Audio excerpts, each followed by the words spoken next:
ओम शांति। आज 7 जून 2023 की साकार मुरली। आज बाबा ने कहा, मीठे बच्चे, तुम्हें देश सहित इस सारी पुरानी दुनिया का त्याग करना है, क्योंकि तुम्हें गाइड द्वारा सच्चा रास्ता मिल गया है। प्रश्न, ईश्वरीय प्लान के अनुसार किस कर्तव्य में कल्याण समाया हुआ है? उत्तर, यह महाविनाश का जो कर्तव्य है, जिसमें सारी बेहद की पुरानी दुनिया खत्म होनी है, इसमें कल्याण समाया हुआ है। मनुष्य समझते यह बहुत बड़ा कल्याण है, लेकिन बाप कहते, मैंने यह ज्ञान यज्ञ जो रचा है, इसमें सारी पुरानी दुनिया की आहुति पड़ेगी, फिर नई दुनिया आएगी। गीत है ओम नमः शिवाय। ओम शांति। बच्चों ने गीत सुना। यह महिमा किसकी थी? तो माता पिता अर्थात परम पिता परमात्मा की महिमा। ऊंच तुझ भगवान वही है, ऊंच तुझ गॉड फादर। ईश्वर को फादर कहा जाता है। किसका फादर? सारी मनुष्य सृष्टि का फादर। वह है बेहद का बाप। जब उनको बाप कहा जाता है तो रचयिता भी है, मनुष्य सृष्टि का रचयिता है। वास्तव में सभी मनुष्य मात्र के दो बाप हैं, एक लौकिक, दूसरा पारलौकिक हुआ आत्माओं का बाप। आत्मा को जिस्म देने वाला है लौकिक बाप। आत्मा तो निराकारी है। आत्माओं का निवास स्थान निराकारी दुनिया में है, जिसको ब्रह्मलोक भी कहा जाता है। यह सभी आत्माओं को यह शरीर मिला हुआ है पाठ बजाने। ड्रामा के राज को भी अच्छी रीति समझना है। तुम जानते हो कि गॉड फादर की महिमा सभी से न्यारी है। गाते भी हैं, ओ गॉड फादर। मनुष्य सृष्टि का बीज रूप है। यह उल्टा झाड़, बीज बाप ऊपर में है। जब कहते हैं ओ गॉड फादर, तो ऊपर में नजर जाती है। सभी आत्माओं का फादर एक परम पिता परमात्मा है। उनकी महिमा है सभी से ऊंची, परंतु मनुष्य बिल्कुल नहीं जानते हैं। सभी आत्माओं का फादर वो निराकार बाप और फिर साकार बाप प्रजापिता ब्रह्मा, जिसको आदि देव महावीर एडम भी कहते हैं, जिस द्वारा निराकार परमपिता परमात्मा मनुष्य सृष्टि रचते हैं। फादर को तो कभी बेअंत नहीं कहा जा सकता। जैसे लौकिक फादर रचना रचते हैं, स्त्री को अडॉप्ट कर फिर उनसे बच्चे पैदा करते हैं, तो उसको फादर कहा जाता है। फादर को कभी सर्वव्यापी व बेअंत नहीं कहेंगे। बाप से ही बच्चों को वर्षा मिलता है, तो निराकार परमपिता परमात्मा है सभी आत्माओं का बेहद का बाप। यह समझना है, God is one, father is one. अभी आत्मा अपने फादर को भूल गई है। फादर को भूलने कारण सब मनुष्य मात्र आर्फन बन गए हैं। फादर को न जानने कारण वैश्य को यानी रचना को अथवा भाई बहन को याद करते रहते हैं। फादर को भूल आपस में लड़ते झगड़ते रहते हैं। निधन के बन पड़े हैं। वर्षा मिलता ही है उस बाप से। ब्रह्मा विष्णु शंकर भी उनकी रचना है। ब्रह्मा विष्णु शंकर है सूक्ष्म वतनवासी। सूक्ष्म वतन के ऊपर है मूल वतन, जहाँ परम पिता परमात्मा रहते हैं। हम आत्मा भी वहाँ की रहवासी है। आत्मा कहेगी, वह स्वीट गॉड फादरली होम, निराकारी दुनिया। इन वतनों को जानना है। 3 लोग कहते हैं, मूल वतन, सूक्ष्म वतन और स्थूल वतन। ऊंच तूछ है बाप, करण करावन हार, क्रिएटर, डायरेक्टर परम पिता परमात्मा है। पहले ब्रह्मा विष्णु शंकर को क्रिएट करते हैं, फिर ब्रह्मा द्वारा ब्रह्मामुख वंशावली ब्रह्म कुमार कुमारियों को एडॉप्ट करते हैं। देववाड़ा मंदिर में भी आदिदेव दिखाया है। नीचे तपस्या कर रहे हैं। तुम्हारा ही यादगार खड़ा है, जिन्होंने भारत को पति से पावन बनाया है। उन्हों का यादगार खड़ा है। सभी सजनियों का साजन एक ही है। ब्रोवर मंदिर में जगत अम्बा और जगत पिता बैठे हैं, राज्यों की तपस्या कर रहे हैं। भगवानुवाच, मैं ब्रह्मा तन द्वारा बैठ तुमको राजयोग सिखलाता हूँ। जगत अम्बा भी है, प्रजापिता ब्रह्मा भी है और ब्रह्मा कुमार कुमारियां भी है। अदर कुमारियां भी हैं। मंदिर वाले खुद नहीं जानते कि कुमारियां कौन, अदर कुमारियां कौन हैं। जरूर जगदम्बा जगत पिता के बच्चे होंगे। उन सब को बैठ राजयोग सिखाते हैं। पहले पहले ब्रह्मा को कैसे रचते हैं वह भी बताते हैं। साधारण तन में वानप्रस्थ अवस्था में प्रवेश करता हूँ तो ये आदि देव हुआ ना, प्रजापिता ब्रह्मा जिसको महावीर कहते हैं, वो किसका बच्चा है। बाप बेट समझाते हैं कि मैं इस ब्रह्मा तन में प्रवेश करता हूँ, मेरा नाम है शिव। ऐसे नहीं, बाबा आते ही नहीं है। गाया हुआ है यदा यदा ही धर्मस्य। इस समय यह है ही पति दुनिया। पावन दुनिया कैसे बनती है वो समझना चाहिए। बाबा समझाते हैं मैं ही सदगति दाता हूँ।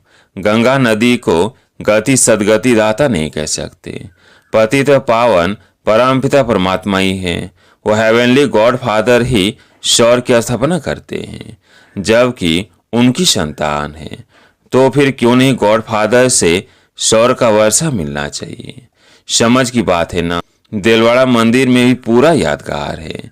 नीचे तपस्या में बैठे हैं, ऊपर में शौर का यादगार है। देवी देवताएं भारत में ही थे। जरूर बाप आते हैं पतितों को पावन बनाने।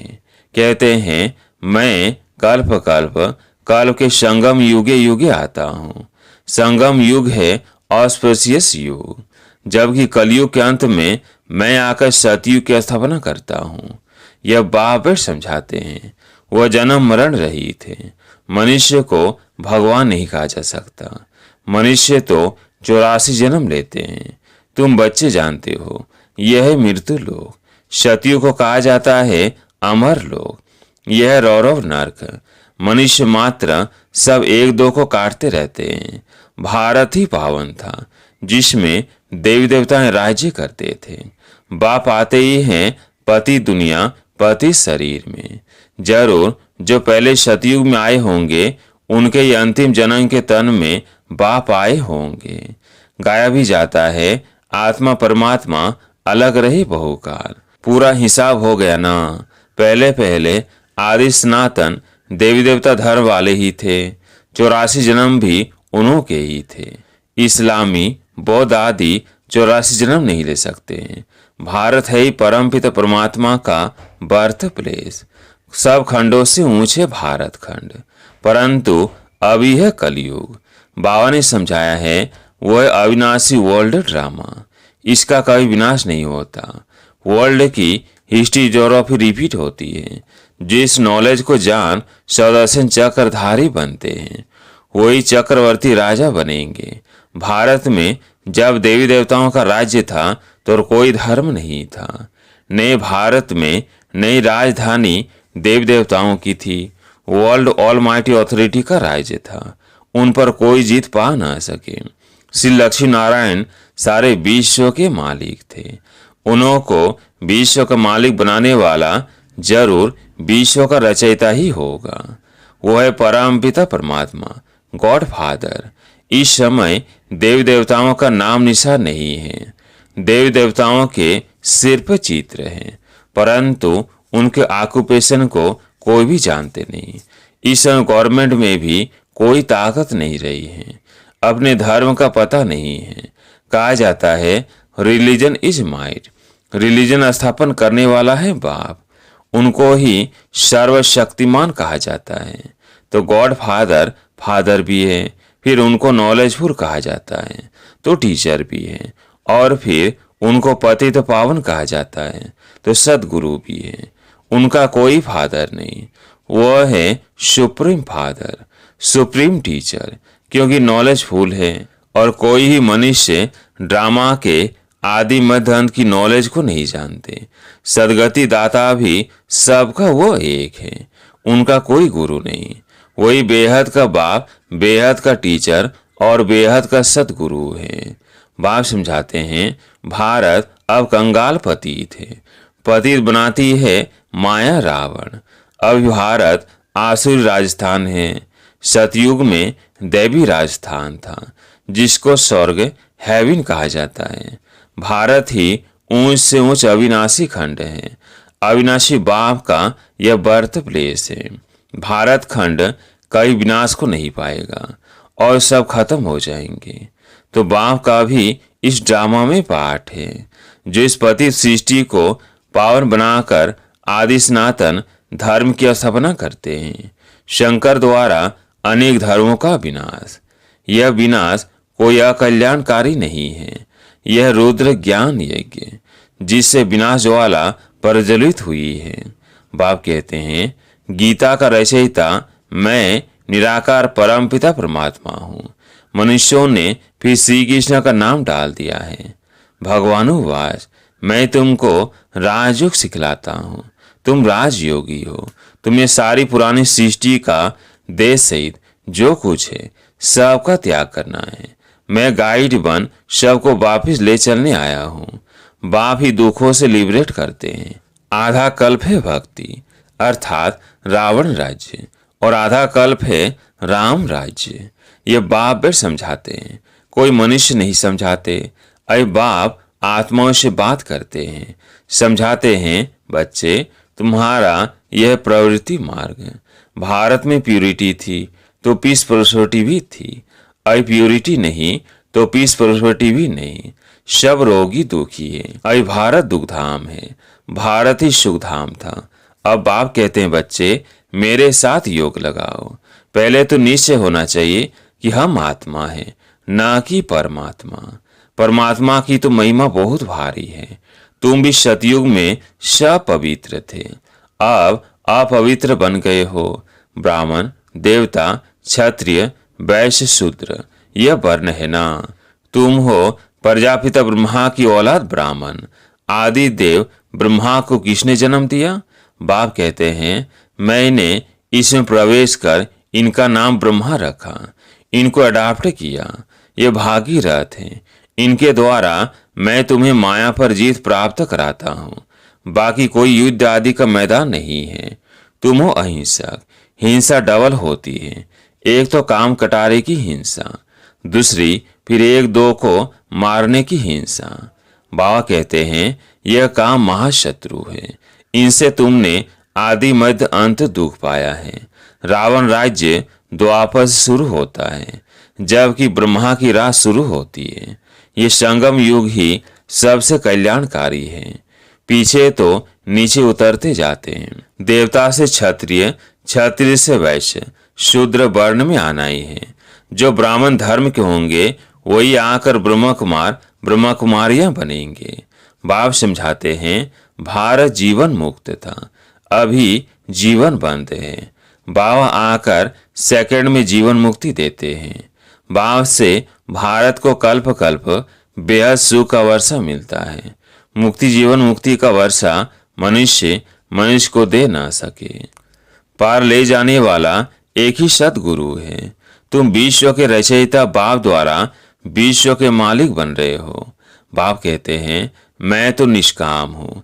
ब्रह्मा द्वारा तुमको विश्व का मालिक बनाकर मैं वानप्रस्थ में बैठ जाता हूँ। गाया जाता है, दुख में सिमरन सब करे, सुख में करे ना कोई। अब सब भक्त एक भगवान को याद करते हैं, फिर सर्वव्यापी कह देते हैं, तो भक्त कैसे ठहरे? ये उल्टा ज्ञान है। बाप तो रचते हैं मुख वंशावली, तुम हो प्रजापिता ब्रह्मा की मुख वंशावली। वो ब्राह्मण है कुक वंशावली, वो जिस्मानी पंडे और तुम हो रूहानी पंडे। बाप सब आत्माओं को कहते हैं, अब तुम मुझ बाप को याद करो। बाप को थोड़ी भूलना चाहिए। बाप को भूला तो वर्षा कैसे मिलेगा? बाप कहते हैं, मामेकम याद करो, बाकी सब है रचना, उनसे वर्षा नहीं मिल सकता। अच्छा, मीठे मीठे सिकिलधे बच्चों प्रति माता पिता बाप दादा का याद प्यार और गुड मॉर्निंग। रूहानी बाप की रूहानी बच्चों को नमस्ते। हम रूहानी बच्चों की रूहानी बाप दादा को याद प्यार गुड मॉर्निंग नमस्ते नमस्ते। धारणा के लिए मुख्य सार। पहला पॉइंट, ड्रामा के राज को अच्छी रीति जानकर पाठ बजाना है। अभी हम धनी बाप के बने हैं, कब आपस में लड़ना झगड़ना नहीं है। दूसरा पॉइंट, बाप गाइड बन सबको लेने आया है। अब देश सहित सब कुछ भूल एक बाप को याद करना है। आज प्यारे मीठे बाबा का वरदान, मेरा बाबा इस संकल्प द्वारा हर कदम में मदद का अनुभव करने वाले निश्चय बुद्धि भव। मेरा बाबा इस संकल्प द्वारा हर कदम में मदद का अनुभव करने वाले निश्चय बुद्धि भव। ड्रामानुसार जो पक्के निश्चय बुद्धि हैं, दिल में संकल्प कर लेते हैं कि बाप मेरा, मैं बाप का, तो ऐसे बच्चों को स्वतः मदद मिलती है। सिर्फ सच्ची दिल से कहो मेरा बाबा, तो हर कदम में मदद की अनुभूति होती रहेगी। जिन बच्चों का एक बाप के साथ अटूट प्यार है, उन्हें कोई बात रोक नहीं सकती। बाप का प्यार सब बातों से पार करा देता है, वे उड़ते रहते हैं। स्लोगन, सदा बाप की लाइट माइट के अंदर रहो तो माया आपके आगे ठहर नहीं सकती। सदा बाप की लाइट माइट के अंदर रहो तो माया आपके आगे ठहर नहीं सकती। अच्छा, ओम शांति।